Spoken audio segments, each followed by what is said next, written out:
Treaty of वर्सेलस यानी Versailles की संधि 1919 पर पहला विश्व युद्ध खत्म हुआ और इसमें जर्मनी को सिंगल हैंडेडली रिस्पॉन्सिबल बताया गया और ये एक तरीके से जर्मनी का अपमान था। और इस अपमान का बदला लेने ऑस्ट्रिया से एक व्यक्ति पहले जर्मनी का चांसलर बना, उसके बाद जर्मन आर्म फोर्सेस का सुप्रीम कमांडर और लाखों यहूदियों के नरसंहार का कारक एडोल्फ हिटलर बन गया। और 1945 में सोवियत आर्मी जर्मनी के बर्लिन पहुंच गई। हिटलर अपने बंकर में सुसाइड कर लेता है और जर्मनी आत्मसमर्पण।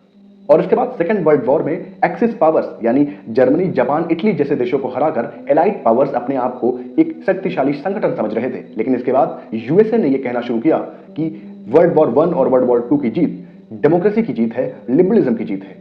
और यहीं पर यूएसएसआर अपने आप को अलग कर लेता है और कहता है ये सबका कोलैबोरेशन था, क्योंकि यूएसएसआर एक कम्युनिस्ट नेशन था। और यहीं से दुनिया दो ब्लॉक्स में बटी हुई नजर आती है, यानी जो पहले दो विश्व युद्धों में दुनिया दो भागों में बटी, एक बार फिर दुनिया दो ब्लॉक्स में बटकर तैयार हो गई। यानी एक तरफ कम्युनिज्म यानी साम्यवाद को सपोर्ट करने वाले यूएसएसआर की तरफ खड़े थे और कैपिटलिज्म यानी डेमोक्रेसी या डेमोक्रेटिक लिबरलिज्म को सपोर्ट करने वाले यूएसए की तरफ खड़े थे। ऐसे ही एक आइडियोलॉजिकल वॉर शुरू हुआ जो लगभग 4.5 दशक तक चलता रहा, जिसे कोल्ड वॉर यानी शीत युद्ध कहा गया।